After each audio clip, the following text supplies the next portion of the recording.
Robocop Rogue City is a first-person shooter that drops you straight into the action as you take control of the one and only Robocop himself. Set in a run-down, gang-infested Detroit, you serve and protect, solve crimes, and deliver excellent one-liners. This buggy brain of yours, you think you still remember how to put the heat on them scumbags? I prefer to serve justice cold. But is it worth getting that sweet shiny platinum? Or is it a boring waste of time? All of your questions will be answered in this video. Stay tuned. Welcome to Platinum Perspective. My name's Leo. I review games based on their overall platinum experience. All of my reviews have no spoilers, so you can enjoy the story for yourself if you decide to play the game later on. Robocop Rogue City has 28 trophies including the platinum and took me 10 hours to complete. It has a difficulty rating of 3 out of 10, no missable trophies, and there are no difficulty trophies. The story of Rogue City takes place between the second and third movies, and is set in an old Detroit, a city plagued by crime and corruption. You play as Robocop, also known as Alex Murphy, who is a state-of-the-art police officer who is part man, part machine. As Robocop, you uncover conspiracies involving corrupt corporations, rogue criminals, and the very system that is meant to keep order. The story dives deep into the themes of justice, morality, and what it means to be human. You okay there, Murphy? Along the way, you have to face decisions that actually affect the outcome of different parts of the story. The decisions you make have no trophies tied to them, so you can enjoy the game however you like and make choices without worrying about any trophies. The game's narrative is built around both action-packed missions and moments of reflection, perfectly capturing the essence of the Robocop franchise, and is very well written. There are plenty of memorable moments in this one. All of the side quests are completely optional, with the exception of one: help officers Kurtz and O'Neill solve a murder case.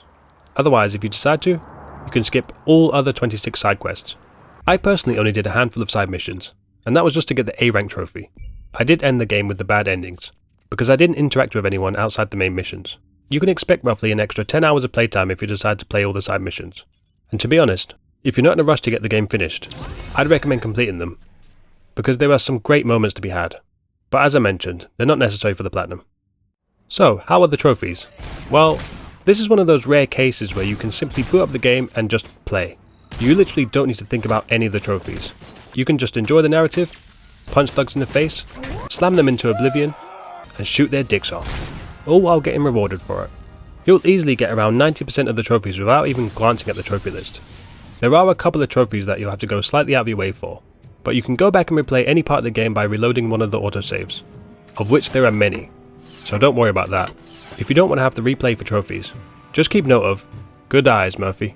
Find a PCB for Auto 9 in the secret area of Steel Mill. This can be found during Main Mission 6, Street Vulture's Turf. No stone unturned. Find a secret area in the arcade. This can be found during Main Mission 3, The Search for Soot. A real hero. Save a cat from a burning motel. The cat can be found during Main Mission 20, Cybertrail. And Hard-Boiled. Help officers Kurtz and O'Neill solve a murder case. You'll find Kurtz and O'Neill just after Main Mission 2, Isolated Incident.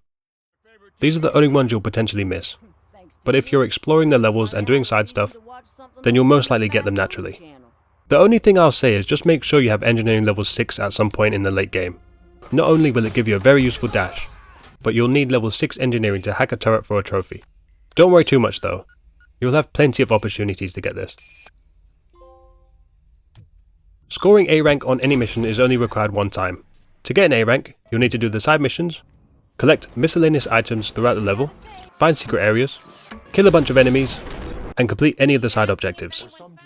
This isn't time sensitive, so just go at your own pace. If you're just going for the trophy, I'd recommend getting it during Main Mission 2, because you'll be getting a few other trophies here, so it just makes sense. After I got A rank, I just got C's and B's for the rest of the game. The only difference is, you'll get more XP when you get an A rank. But since I was playing on easy, this wasn't a concern for me. If you're playing on harder difficulty, you may want to get extra experience points to unlock different perks and make Robocop stronger. I finished the game and got the platinum in 10 hours, but there is certainly much more to experience here. With the addition of New Game Plus and the fact that decisions actually affect the outcome of the story, it's definitely worth replaying just for the fun of it. The voice acting is great and the storytelling alone is worth diving back in for a second time. It's not often I have the desire to keep playing a game after I get the platinum, but Robocop Rogue City delivers that feeling, and will have you coming back for more, even if it's just to jump on for a bit and blow people's brains out.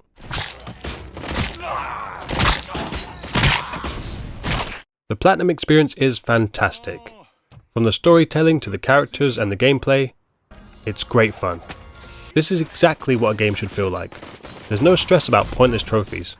No need to spend 6 hours grinding for upgrades. And it never felt like I was wasting my time. For anyone who hasn't seen the movies, I'd still recommend Rogue City. Despite the game taking place between the second and third films, you will still have a great time with the story, and would make for a brilliant introduction to the Robocop franchise. If you have seen the movies, then you're in for a treat. You'll have an even better time. Seeing the familiar faces will make you feel right at home, and it really does feel like the perfect movie tie-in. It's a game that was made with care and consideration. It knows exactly what it is. A fun game in a fictional world where things are allowed to be over the top and chaotic, but at times can feel real. The acting during some of the cutscenes portrays Robocop's emotions really well, and I couldn't help but feel the immersion. After playing Rogue City, you'll have a deeper connection and appreciation for the characters, and the game's pacing I felt was really good. As you get further into the story, you can feel a real sense of urgency, and you know that shit's about to go down towards the end of the game. Not only that, the gameplay is solid. There's plenty of guns, perks, and weapon mods for you to play with. Whether you're shooting heads off, punching bad guys, or slamming them into the wall, it all feels very satisfying. I give ratings for games based on the perspective of the Platinum. Sometimes a brilliant game can be absolutely ruined by a terrible trophy list, and can take away all the fun. With that in mind, Robocop Rogue City gets a very well deserved 10 out of 10. Be assured, I don't give this rating lightly. It does everything right. I just would have liked to have seen a trophy for completing the game on hard difficulty. Going through the game with the maxed out Robocop on hard mode would have made for a completely different playthrough a second time. Either way, I'll still play some more, and it's even made me want to rewatch the movies again. Thank you so much for watching. Please drop a like, it keeps me motivated to bring you more helpful videos. And if you haven't already, make sure you're subscribed. See you soon, bye bye.